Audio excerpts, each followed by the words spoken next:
Thanks for taking the time to download this BBC Radio 5 Live podcast. To search for other podcasts you might like, click bbc.co.uk/5live, where you'll also find our terms of use.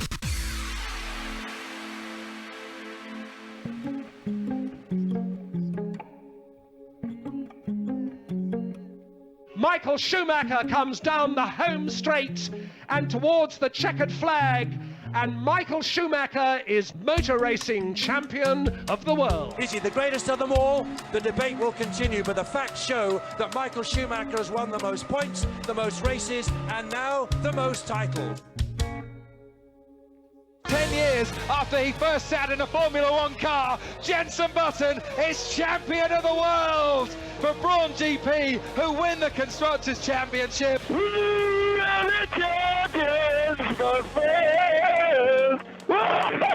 He crosses the line now to become the first son of a former Monaco winner to win the Grand Prix himself, and Nico Rosberg has come of age today. Very well done, Nico. I couldn't imagine you driving any better than today. Win number 4 on Hungarian soil for Lewis Hamilton. It's the first win for Britain in Formula One this year, and his first win for Mercedes. Brilliant job, Lewis. Fantastic drive. I think what he built over the years is what we are now standing on top of. You know, when we won the championships, I've generally tried to share it with him. Welcome to a 5 Live Formula One special with me, Tom Clarkson. For the next hour, I'm joined by a man who's played a central role in no fewer than 8 constructors and 8 drivers' Formula One world titles. If we were a team, he'd be ranked just behind the mighty McLaren. His career spanned 4 decades. He worked with some of the sport's great drivers like Michael Schumacher and Lewis Hamilton, and he played central roles at Benetton, Ferrari and Brawn Grand Prix, guiding all of them to World Championship glory. You can't argue with his record. Welcome to 5 Live, Ross Brawn. Hello, Tom. You've been a team principal, a technical director, a chief designer, the list goes on. What would you say your job is? What's on your passport? Well, I always think of myself as an engineer, and that's where my passion always lay, and that's where my passion for Formula One started, or passion for motor racing, because I started in Formula 3. But it was as an engineer that that's what really motivated me. And that's where my training was. I did a mechanical engineering apprenticeship. I like to make things. I like to fiddle with things. And Formula One became the ultimate expression of that. Ross Brawn, engineer then. Also with us tonight is the BBC's chief F1 writer, Andrew Benson. Now, for those people at home who are new to Formula One, Andrew, can you explain what this man has achieved? Well, 2 world titles for drivers and constructors with Benetton in the mid-90s. Then he built Ferrari up after a period of 21 years without title success. Ross won 5 in a row of drivers and 6 in a row with constructors titles with Michael Schumacher. Then he took a sabbatical, returned as Honda team principal. Honda pulled out of Formula One. He rescued that team, set up Brawn Grand Prix, won the title in his first season and the Constructors' Championship. That team was then bought out by Mercedes, and he laid the foundations for Mercedes' current domination of Formula One. And I think it's very interesting that Ross mentions himself as an engineer there, primarily because it seems to me that he's achieved all of that by applying sound, logical engineering principles to everything he's done in his roles throughout Formula One. Well, over the next hour, we'll look back at Ross Brawn's remarkable career. We'll hear about his time at Ferrari. We'll get his thoughts on F1 in 2016. And we'll find out if he's about to make a sensational return to the sport. You've also been getting in touch via @BBCF1 with your questions, and we'll ask Ross as many of those as we can over the course of the show. The reason we're here is because Ross has a new book out, Total Competition, Lessons in Strategy from Formula One. It looks back at his career, but it's more about what he's learnt from his years in Formula One and what it takes to be successful. So, Ross Brawn, what does it take to win in Formula One? Well, it's interesting. The book was quite an experience for me because I hadn't set out to write a book. And Adam Parr, who obviously had a career in Formula One as well, approached me and said, I'd like to write a book with you about strategy in Formula One. And my instinct was race strategy. So I said, that's going to be a pretty short book, Adam. And he said, no, not race strategy. I want to talk about the strategy of succeeding. What did you do to succeed? What ingredients, what approach, what philosophies did you bring to succeed in Formula One? And I'd probably never thought about it in such a sort of analytical sense. And so it was a very useful experience for me working with Adam, where he teased out of me all the various elements. And Adam is a scholar in military strategy. He has a PhD in military strategy. So he was keen to sort of draw the analogies. And we all know the consequences of military campaigns are far more serious than anything we do in Formula One. But it made an interesting comparison of how successful military campaigns are run, and can there be any comparisons with Formula One? Is it interesting to explore those comparisons? And the more we discussed it, and the book is kind of in a dialogue style of Adam asking me questions and then challenging some of the responses I give, then it became clear that there were analogies, because in Formula One, you need all the ingredients. You need the funding. You need to be in the right political position. You need to build the right team. You need to have the right resources. You need to make the right decisions at the right time. And success in Formula One contains all those elements that you can also see in some of the literature that is referred to in the book that has evolved from military strategy. So it was a fun exercise to do, and made me think about how I'd been part of that process to achieve success in Formula One. That's Adam Parr, former boss of Williams and co-author of your book. Does luck come into it? Because as Napoleon once said, don't give me a good general, give me a lucky general. Yeah, well, I think fate comes into it. I mean, there's certain things you can't control. But, you know, I always had this philosophy that luck is preparation waiting for an opportunity. And therefore, you know, when that opportunity comes along, if you're prepared for it, if you're the one who can jump in and take it, then people say, blimey, that was lucky. But of course, if you've been prepared and you're ready and you have everything in place, then when that opportunity comes, you grab it. You liken your book to Sir Alex Ferguson's book, Leading, which came out a few years ago. His is also about leadership. As a Manchester United fan, is Sir Alex Ferguson someone you look up to? Well, I do very much. What's been dramatic has been the struggles the team have had since he stopped. Well, give us your thoughts on Jose Mourinho. I think he could do with reading your book. No, I wouldn't be so bold as to say that. But it is a massive challenge, and part of it is living in the shadow of Sir Alex. I mean, his approach and philosophy was so ingrained in Manchester United culture that it was difficult for anyone to step into those shoes and carry it through. It's still not settled down. I mean, we're on our third manager now since he stopped, and it's still a pretty rocky road at the moment. So fingers crossed he does sort it out. Now, Ross, it's timely you're here, because before we look back at your career, we must talk about the future. You've been out of the sport for more than 2 years, and there was speculation until yesterday that you're about to make a sensational return to Formula One as its new boss, the new Bernie Ecclestone, if you like. I say until yesterday because that was when R. Andrew delivered an exclusive story for BBC Sport in which you denied a deal had been done. So, on the record, in front of us now, what is the situation? Is it a case of no smoke without fire? Well, firstly, let me say Bernie is a pretty unique person, and we all know that. And he's created the Formula One we know today, and he's done it in his own inimitable style. So when the day comes that Bernie eventually stops, there won't be another Bernie.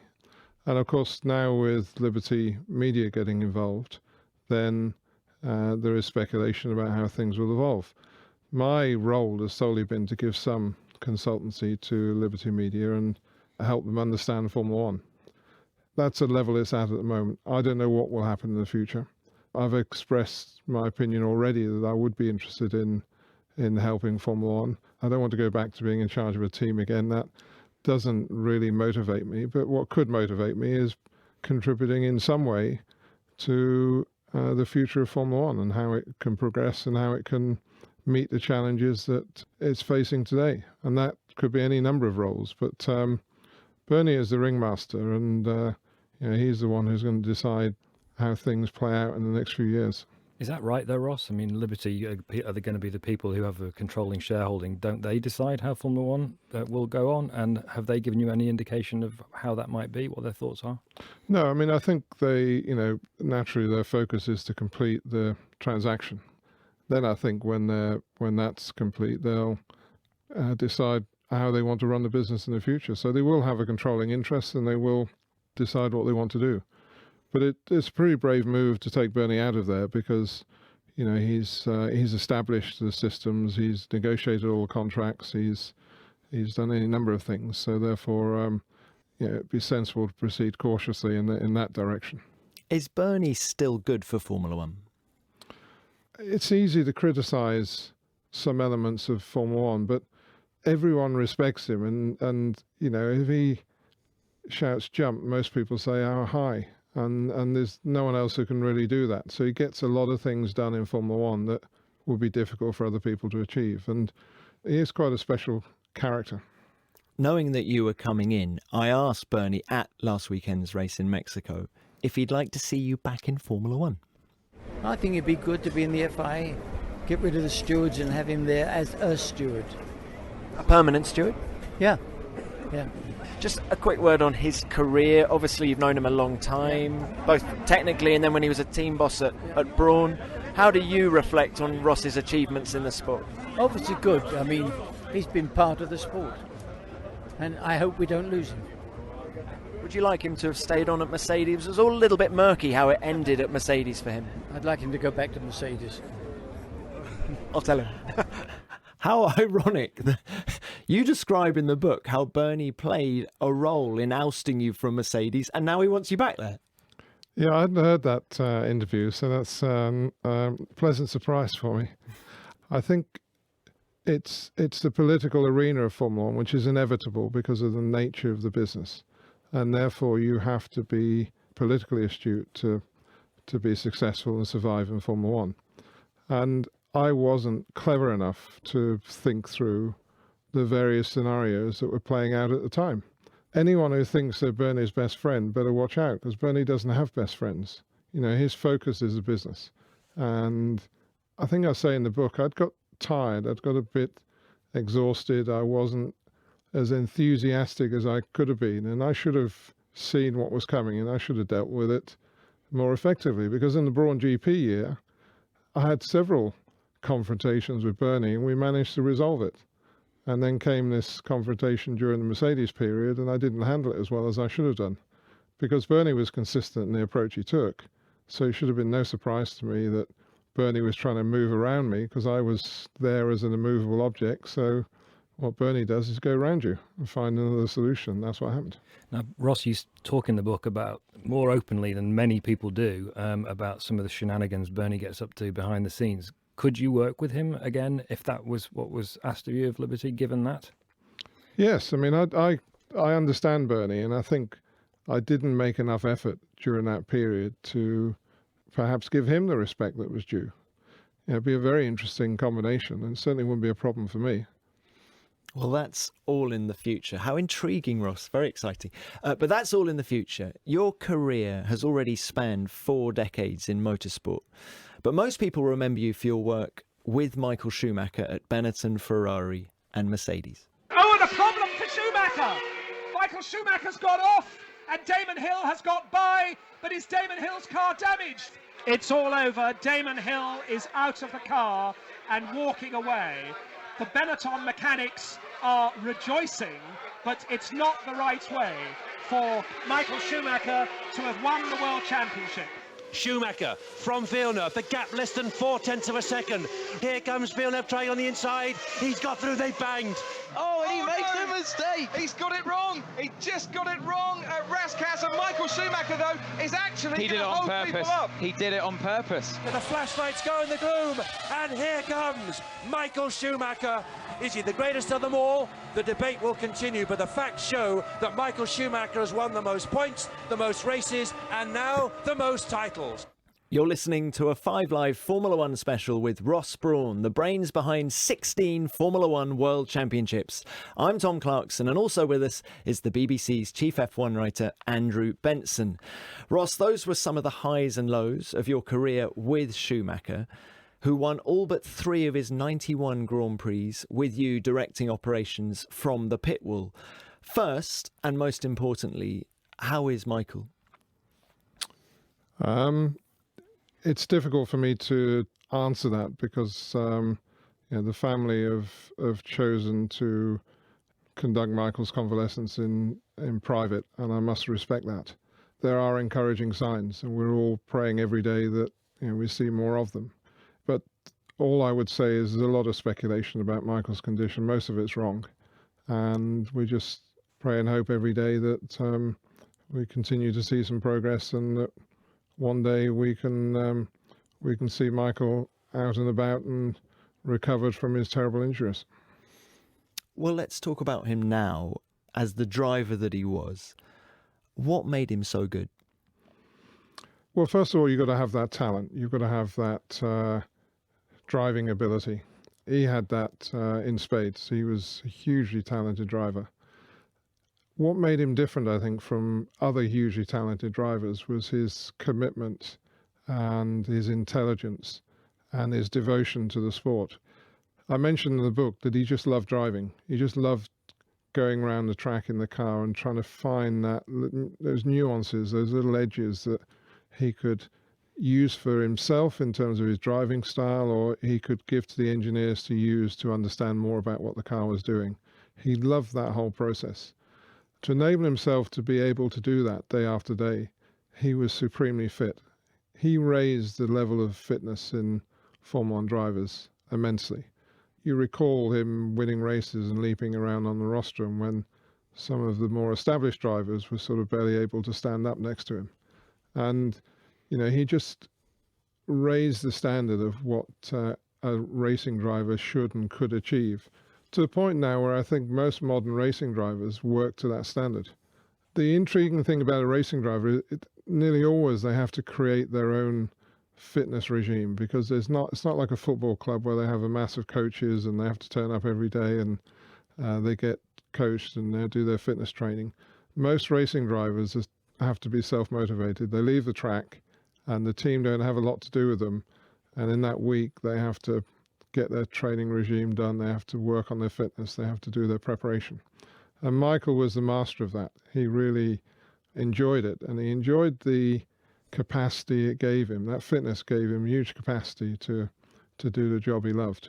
So you put all those ingredients together, and very, very bright, very intelligent, and a great team player. He just loved being part of an entity, being part of a team, and seeing that team succeed. Final stage was, of course, his performance on the track, but he loved the building of the team, the creation of the team, the formation of the team. That was equally motivating for him to help put together. I think all those ingredients was what made him so special.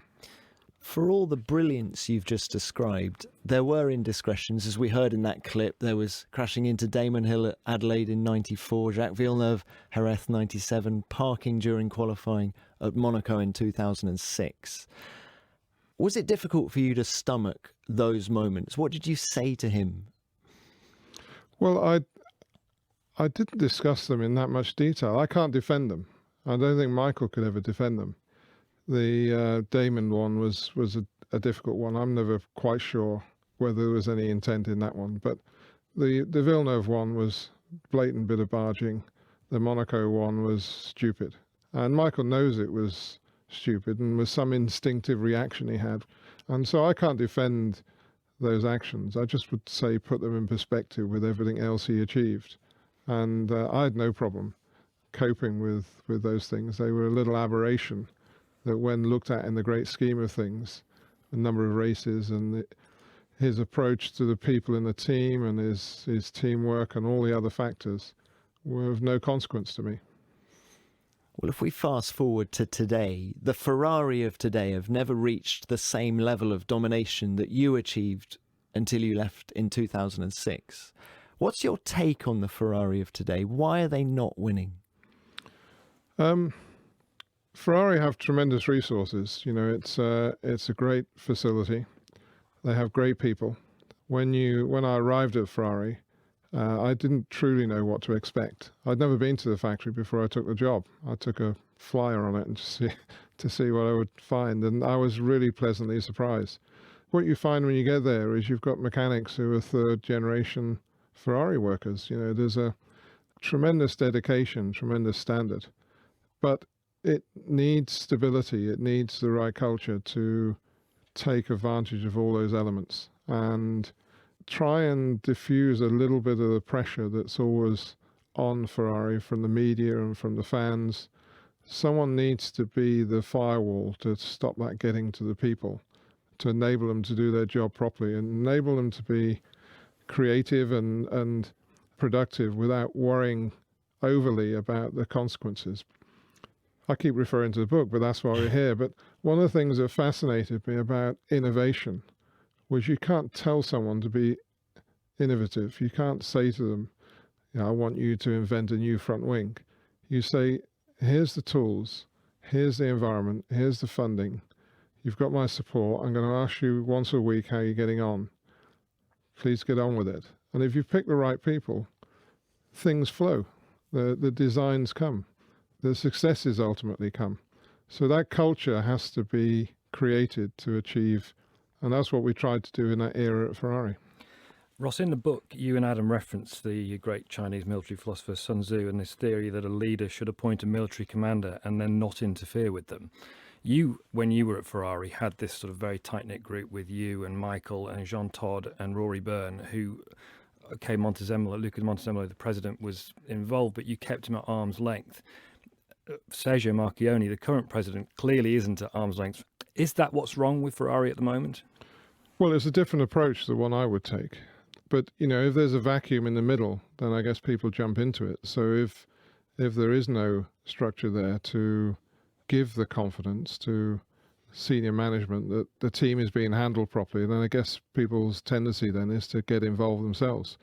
And the great thing about Luca was he wanted to know what was going on. And he was a very passionate person, but he always kept his distance because he had the confidence that we were doing the right things. I think when that confidence isn't there, that's when the problems come. And so I would personally prefer Sergio not to be doing that, but I think he's doing it because he doesn't see an alternative. Was Sebastian Vettel's language at the recent Mexican Grand Prix, where I think at one point he even told race director Charlie Whiting to go forth and multiply, was that indicative of the pressure there is at Maranello at the minute? You know, it was like it was a perfect storm, wasn't it? I mean, he left Red Bull, he was fighting Red Bulls, and the car had been very good, I understand, at the beginning of the weekend, and then for some reason hadn't come together later. And that's always the worst thing, when you start a weekend and you're there on a Friday, you think, actually, we've got a bit of a chance this weekend. And then it all starts to fall away from you for reasons you don't understand. The frustrations build. I think what we saw was a culmination of all those elements, that it does reflect probably the position they're in at the moment, the frustration he feels. At least he's showing some passion, which you can never criticize, because, you know, if somebody had sort of, well, I don't care about this, I'm going to cruise around and deal with whatever they've given me, I'd feel much worse about that than someone showing at least some spirit and some passion. But it probably did go one step too far. Well, I was going to say, when you're running Formula One, Ross, if a driver directs comments like that at you or at the race director, would you punish them? I mean, look at Jose Mourinho. He's been fined, I think, 70 grand and banned from the touchline for abuse to the ref. Do you not think Sebastian Vettel should have been punished last weekend? I think it's a new area for Formula One, to be honest. I mean, radio transmissions had been pretty tightly monitored and pretty tightly controlled, and now we've got a new era, which I think is good, that radio transmissions are available for broadcast. And we've got to take that into account, because I've heard some pretty juicy things over the radio in my day. They just didn't go out and they weren't transmitted to the world. So that's always gone on. I think it probably was one step too far, and I think he's had his knuckles rapped, and it shouldn't happen again. I think all the other drivers should take note that there is a limit, and that was crossed. But whether he should or shouldn't have been punished, I'm not sure. I think the approach that's been taken is correct. And of course, I'm viewing it now as an enthusiast rather than a team principal, so I do take a different perspective on things. Now, Ruby D has got in touch on Twitter, and he or she has asked, if Ferrari offered you a job, would you go back? No.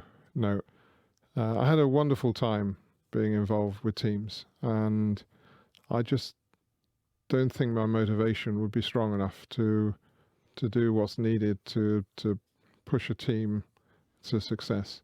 I mean, never say never. You don't know what occurs, but I've said earlier on I would be interested in something to help Formula 1 move forward, but the sort of agonies of running a team are probably not on my agenda at the moment. Well, we've got plenty more to come from Ross Brawn, when we'll find out a little bit later what it's really like to work with Lewis Hamilton. This is 5 Live Sport. This is 5 Live Sport.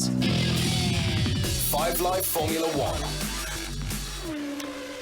Welcome back to a 5 Live Formula 1 special. With us in the studio is Ross Brawn, a man who worked with the likes of Michael Schumacher, Jenson Button and Lewis Hamilton. He was also a central figure in winning world titles for Benetton, Ferrari and Brawn, and he built the foundations upon which Mercedes are sweeping all before them today. Ross has a new book out, Total Competition, Lessons in Strategy from Formula 1, that details his 40-year career and what it takes to reach the top of the sport. Now, we've been hearing a lot this evening in sports news about a new driver lineup at Williams. 19-year-old Lance Stroll will replace Felipe Massa, another teenager entering Formula 1, following in the footsteps of Max Verstappen a couple of years ago. From a driver's point of view, do you see this as a changing of the guard? The guard is always changing, and it does seem as though drivers come in bursts, it's true. But I think actually drivers are sort of trickling into Formula 1 all the time. But when you get someone of Max Verstappen's ability, then it's really noticeable. And of course, then you start to become a little bit more critical, perhaps, of the established drivers when, you know, a young driver like Max Verstappen is beating them. New drivers are always very exciting, so there's always attraction to having new drivers in, and new drivers that can rattle the cage, as it were. So I'm not sure it's a change in regard. I think it's the constant process that's always going on. And Formula 1 is the ultimate motorsport, I believe, in terms of drivers. And the best drivers in the world drive Formula 1. I'm not being arrogant in that respect. I think it is the case. So they're the reference that everyone compares themselves to. And we do get a lot of young drivers come and go because they can't match that reference. And then you get someone like Max come in, and it's fabulous for the sport. So we're always hankering over more people to come and make a nuisance of themselves with the established group of drivers which are in Formula 1. I feel like we've been there before. Do you see any similarities between Verstappen and the Michael Schumacher that joined you at Benetton in 1991?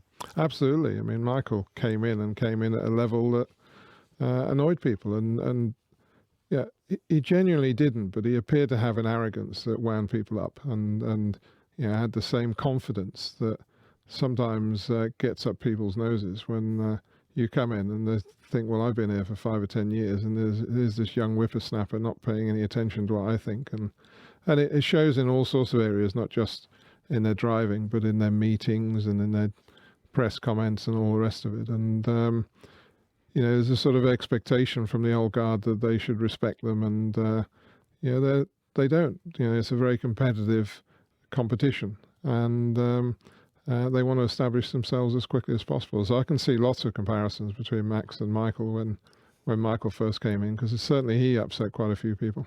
Talking of the old guard, let's talk now Jenson Button, a man who you made a world champion in 2009 with your own team, Brawn Grand Prix, and who you first worked with at Honda.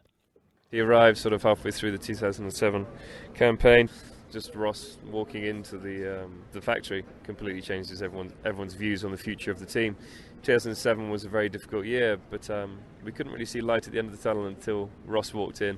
There was a very positive feel about the place, and felt that we had a good future ahead of us. I mean, that's just him walking in the front door, and then he obviously gets to work, and you see change. What did he bring that wasn't there before? It's leadership. Yeah, it's leadership of the team and bringing everyone together, and yeah, you felt as one team rather than lots of different departments. So this is a 5 Live Formula 1 special with Ross Brawn, myself, Tom Clarkson, and the BBC's chief F1 writer, Andrew Benson. Now, we were just listening to Jenson Button there, Ross. How does Jenson stack up in the drivers you've worked with? How does he compare to the likes of Hamilton and Schumacher and the rest of them? Different in some ways, in that he's a quieter driver. He's a less aggressive driver within the team environment, but nonetheless hugely talented. And I had a lot of admiration for Jenson in terms of his ability and his approach. He was always a very honest driver. You know, he was never one of these drivers that made excuses. When he didn't feel he'd done a good enough job, he was honest about it. And that brings a lot of support within the team. What a team hates is a driver that's clearly not done a good job and then blames everyone else for it. Teams are very forgiving with drivers who say, you know, look, I just didn't get it right on that lap. It's my fault. Don't worry about the car. Don't waste your time. It was me. And it's when they have a problem and then they start trying to find excuses and blame a team, that's counterproductive. So Jenson was always very good in that respect. He was a team member, and I admired him a great deal. I was very frustrated when he left Brawn, or what was becoming Mercedes, and went to McLaren, because we'd only had a relatively short relationship, quite successful. And who knows what would have happened if he'd stayed, because obviously the team's in a very strong position now. But great time with Jenson, huge admirer, definitely one of the top drivers, very, very smooth, had a very elegant style of driving, and I enjoyed working with him. Ross, at that point you were in talks with Michael Schumacher. What would have happened if Jenson had stayed, decided he wanted to stay, Jenson or Michael? Well, it wouldn't have come to that, because in fact Jenson was the one that we wanted to stay. The Michael discussion started when Jenson told us that he was thinking of leaving. You know, we hadn't engaged with Michael at all. And I think the theory that, you know, Mercedes were putting pressure to take Michael, etc., wasn't true. Jenson had a drive there. We were negotiating, and it was getting to be a bit of a tough negotiation because Jenson was now a world champion. And maybe we misjudged it. So Michael might not have come back if Jenson hadn't left Brawn straight Mercedes. Well, not with us. I mean, it was clear Michael was keen to come back because he tried to take that Ferrari drive when Felipe was injured. And so it showed that he was keen to get back in a car. What he would have done if if the seat hadn't become available with us, I don't know. Brawn Grand Prix was taken over by Mercedes after just one season. And it was here that you worked with Lewis Hamilton and Nico Rosberg. I loved working with Ross. I mean, I grew up obviously watching Formula 1 and seeing Ross and his success at Ferrari, and then the next thing you know, I'm in my mum's kitchen having a cup of tea with him. He's come to visit me and he's talking to me about joining the team and how he would love for me to drive for them, which was, I felt very honoured that he had wanted me. And then working with him was great. He was great at creating a really good atmosphere, very approachable for everyone. Honestly, I was sad to see him leave. I think what he built over the years is what we are now standing on top of. I'm appreciative, you know, when we won the championships, I've generally tried to share it with him. Well, it was an incredible experience for me because Ross has achieved so much, and it's clear why he's achieved so much. You know, his character, his way of going about things, very, very clever, of course, you know, the understanding of the whole business and everything. So it was a great experience, and I have a lot to thank him for, because he gave me the opportunity to come to Mercedes, and now I've been here for 7 years. Is there one quality of his that stood out? His human skills. He was very much trying to understand the person in front of him, you know, rather than like a dictator just, you know, hitting the bat about or whatever. He was really trying to understand and work things out, and that's a good trait. So you were the man who brought Lewis Hamilton to Mercedes. Was it a good cup of tea? Yeah, that was a really enjoyable meeting, actually, because I'd said to Lewis, we were being very discreet at the time because, of course, he was still involved with McLaren, and I said, is there anywhere we can meet quietly and privately? And he said, well, I'm at my mum's. And I said, well, can we meet at your mum's? And I think he was a little bit shocked that I wanted to come to his mum's, but it seemed perfect to me. Anyway, we were having this sort of semi-clandestine meeting at his mum's, and I couldn't find the house. And so I called him and said, I can't find the house. I said, he explained where he was, so I drove down the road, and he was in the middle of the road waving me into his mum's. I thought, well, this is not very clandestine, having Lewis stood out in the middle of the road waving me in. So, but it was lovely, actually. His mum's very nice, and we had a cup of tea, and I just sat down and explained our plans, why I thought Mercedes would be a good place for him to be in the next few years. The engine was coming along, and what the prospects for the team were, why I felt the team would be in a good position. At that stage, Mercedes had really committed to doing Formula One, so the budgets had been improved and we were starting to get everything rolling. I think we'd won a few races that year, and then things started to get going. I could feel the team was moving in the right direction. And I then repeated the exercise for Lewis with Bob Bell and Andy Cowell, but left them alone. I didn't sit in on that meeting purposely because I wanted Bob and Andy to explain what they were doing with the car and what they were doing with the engine, or chassis and engine, and to sort of convince Lewis it concurred with my view of how things were going to go, which it did. And that was the process by which we persuaded Lewis to join the team, which was wonderful. Given that Lewis owed his entire career, really, to McLaren, how difficult was it to lure him away? It was difficult for Lewis. I mean, he had a huge amount of loyalty to McLaren for those reasons, and he liked the people there, and he had huge respect for them. But I think he just felt he was at a stage of his career where he wanted to experience a different environment and have a different set of challenges, and we all experienced that. I mean, I left Ferrari after 10 years for no reason other than I felt that was a good time and enough time to be there. What's Hamilton really like? I mean, we see the jet-set lifestyle, we see him hanging out with pop stars, we also sometimes see bizarre behaviour in press conferences, as we did in Japan a few races ago, but does he work hard? How does he compare to Schumacher? Just what are the pros of Lewis Hamilton? Well, every person's different in dealing with the pressures of Formula One and organising their own personal lives. And I think the key thing for me was that whatever anyone got up to personally, it didn't affect their professional performance. And that never happened with Lewis. There was nothing he ever did, certainly in the period I was there, and I don't believe since, that you could criticise him for a lack of professionality. He was an extremely professional racing driver, so he kept himself very fit. It's interesting comparing Nico and Lewis, because I think they both have slightly different qualities, and they both learn from each other and see how the other one is perhaps applying themselves a little differently and notch up their own performance because of it. And I think Lewis's attention to the technical side of things improved a lot while he was there. I don't know the regime in McLaren, but I was used to Michael and other drivers having quite a deep involvement on the technical side. And Lewis grew in that respect because it was there, but it wasn't perhaps as strong at the beginning as it's become. And he has a very good deep involvement in the technical side now. So I loved working with Lewis. I thought he was great. He wears his heart on his sleeve sometimes. He shows his disappointment, he shows his frustration, but never in a vindictive way or a nasty way. Those emotions are things that you enjoy, because if they didn't have those emotions, they wouldn't care. And there's something almost to be celebrated rather than criticised. So let's just get this straight. You lured Lewis Hamilton to Mercedes. You persuaded Mercedes to commit more to Formula One. You beefed up the technical side of the operation. And yet you were still ousted from the team in slightly mysterious circumstances. Andrew, just remind us what happened. Well, initially, Norbert Haug was replaced as Mercedes Motorsport boss by Toto Wolff, who bought some shares in the team. Niki Lauda had already been appointed as sort of non-executive chairman, in an advisory capacity to the board.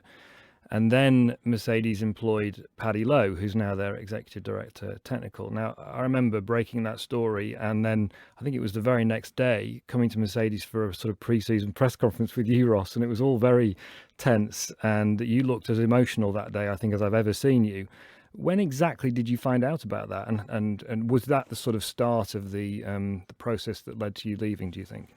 Well, maybe if I go back a few steps and again, I explore this in the book. I mean, it's slightly cathartic, the book, in getting my emotions out on certain things. And I wanted to explore in the book my failures And my failures in that period were that I didn't engage with the board strongly enough. I didn't spend enough time with members of the board explaining what we should or shouldn't do. I rather channeled myself through Norbert. And it wasn't until, I think, the end of 2012 when we finally made a sort of semi-ultimatum in that Mercedes were thinking of either stopping or doing it properly. We persuaded them that either they had to stop or they had to do it properly, and it was touch and go. And in the end, they thankfully concluded they were going to do it properly, and they made available the extra funding. They loosened the purse strings, as it were, to enable the team to grow. And everyone then in the team regained confidence in what they needed to do. But I think by then, the board had lost a little bit of confidence in me. Even though things were starting to go in the right direction, they wanted to start to introduce some insurance to make sure things were okay. They introduced Nicky because they wanted another view on what was going on. They wanted another feedback to the board of what was going on. And then Toto had been involved with the DTM program, and they were very happy with that. And Toto's very bright and impressionable and a very smart guy, and persuaded the board, or they persuaded him, that he should be involved as well. I think the Paddy thing, in retrospect, for all the people involved, was a bit unfortunate in that, I found out from Martin Whitmarsh that Paddy Lowe was joining Mercedes. And that for me was unacceptable. And that was sort of the crunch for me, where I thought, well, maybe I've created this situation and I have to blame myself. But still, that's not something I'm going to find very easy to live with. You talk there of three-time world champion Niki Lauda and Toto Wolff, the current team principal of Mercedes. You say in the book that you didn't trust them. Why was that? Well, this event of Paddy, I mean, in fairness to Toto and Nicky, they've been charged by the board to look at the team and do what was necessary to bring success. I thought the team was already on the road to success, but you bring Nicky and Toto in, and they also have an opinion and they also have an input. And Toto had a bit of an established relationship with Paddy because he was trying to bring him to Williams, and then that didn't come off. And in that period, in fairness, I'd said to the board, I don't know how long I can commit to this because you're bringing people in. I don't know how we're all going to fit. I'm not going to make any long-term commitments to the team because I don't know how all this is going to work. And the board took that as a message from me that I wasn't going to stick around. So I think, I provoked some of the reaction that came. And I blame myself for a large part of it. But of course, once you've reached that stage that someone's been employed that you didn't know was coming, it's difficult to forget that. So I concluded in the end, maybe it was time to draw a line under it. Do you get any satisfaction from the successes that the team is currently enjoying? Oh, huge satisfaction, because majority of people that are there are friends and people that were put together. And the nucleus of it, of course, is Brawn GP with the journey that went through. And it's great to see them enjoying their success. They deserve every win they get. And in fairness to Toto and Paddy and Nicky, they haven't dropped the ball. Even though the team structure was there, it still had to they had to keep the consistency and they had to improve it. I mean, I think the team's better now than it was when I was there. Okay, well, let's take a look now at this year's World Championship fight. After his win in Mexico, Lewis Hamilton trails Nico Rosberg by 19 points with 2 races to go. But if Rosberg wins in Brazil next week, he'll clinch his first world title. What sort of a champion will Rosberg make if he does that next week? Oh, a completely worthy champion. I mean, I think the great thing about this year is that whichever driver wins it, they will have deserved it. We can talk about the reliability record, but reliability comes and goes for every driver every year. And you have to accept that's an unfortunate part of the business. Cars aren't 100%. So, you get dealt those cards sometimes and you react accordingly. You push harder, you take a few more chances. If the cars let you down, you need to gain more points. You drive a little bit differently. If you've got a margin of points, you drive more conservatively. So, there's responses that come from where you are in the championship that have sometimes been created because of reliability issues. So, it's quite a complex dynamic that's going on all the time. But I think either driver will fully deserve the championship, whichever one wins it. I, only for sort of emotional reasons, would love Nico to win it, because he's such a tough little nut, and he's been bashed around so much by Lewis. I mean, Lewis, if I may say, I think is naturally talented, is a better driver. He's slightly quicker than Nico, but Nico's so tenacious and such good application that he's compensating for it. And it's just fascinating to see those two dynamics, two different people fighting for the world championship. And in a way, Lewis having won 2 world championships now, it would seem kind of fair that Nico might win one, but life's not like that. So it'll be whoever cracks it in the next couple of races. But either driver would fully deserve the championship if they won it this year. Now, Rosberg keeps himself to himself. He doesn't give a lot of himself to the media. It's quite different from Lewis Hamilton in that way, as you were talking about Lewis earlier. But what I find fascinating about him is that he knows what you've just said about himself as well. He knows that Hamilton is fundamentally a faster driver. And I find it astonishing in some ways that he's able to keep up his motivation and commitment and desire to carry on challenging Hamilton, even though he knows that more often than not he's going to get beaten. You know him. How does he do that? Well, I'd say that's why I think he would be a worthy champion, because that is a massive challenge, to know that everything being equal on the same day, you're probably going to get slightly edged by your teammate. But I think Nico has absolute belief in his own ability. He'd probably dispute that if I discussed that with him, but that's my perception. But Nico just ekes a little bit more out of the car, a little bit more out of the team, perhaps spends more time looking at the data. He just has he just finds that little bit of compensating performance from somewhere, because he knows he needs it. But it's for Nico, it's really admirable that he just keeps coming back and keeps coming back and trying to find ways that he can win, and is convinced and committed in his own mind that he can do it. And that's fabulous. We saw them crash into each other at the Spanish Grand Prix earlier this year. If you were still part of the Mercedes management, how would you have handled their rivalry? Would you have let them race? That's an interesting point for me, because I have a reputation over the years of interfering a bit in racing. Brawn GP was great for me, because in fact I was an owner of a team along with a few other guys and girls, and owner of a team. We could do what we wanted. I mean, we still had a big responsibility, but we could do what we wanted. There was no other pressure on what we did, and we just let Rubens and Jensen race, and we trusted them. And I guess that's what it's down to. If you've got 2 drivers that you trust, there'll be an occasional issue that will come up, and you need to quiet it down and resolve it and let them get on with it. They're 2 very, very good race drivers. They're 2 highly skilled race drivers, and they'll occasionally be comings together. And on balance, you live with that for the good of the team and the good of the sport. I mentioned in the book some instances, some episodes I had where we took team orders, and where it was negative for the team, not only for the sport, because it created a bad atmosphere in the team. It created a big diversion for the team in dealing with it. So I would have let them race, but just keep tapping them and saying, hey, remember you're a member of a team, remember you've got to be sensible, remember you've got to do a proper job out there. We don't want anything crazy. But guys banging wheels occasionally and getting caught up, that's going to happen.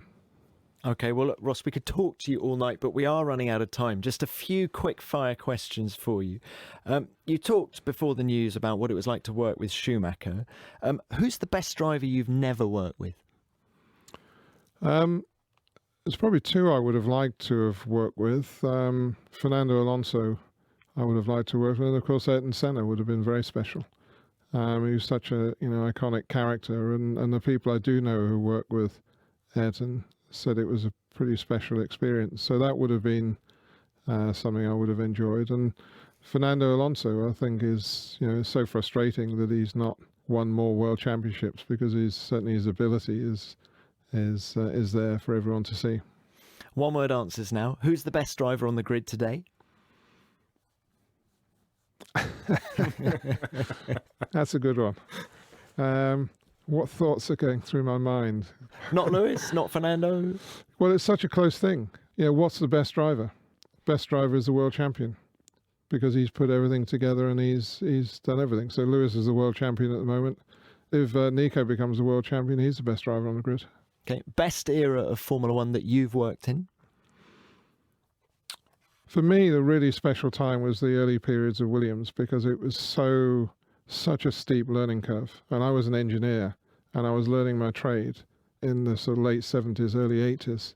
I arrived at Williams. I was the 11th employee when we got going.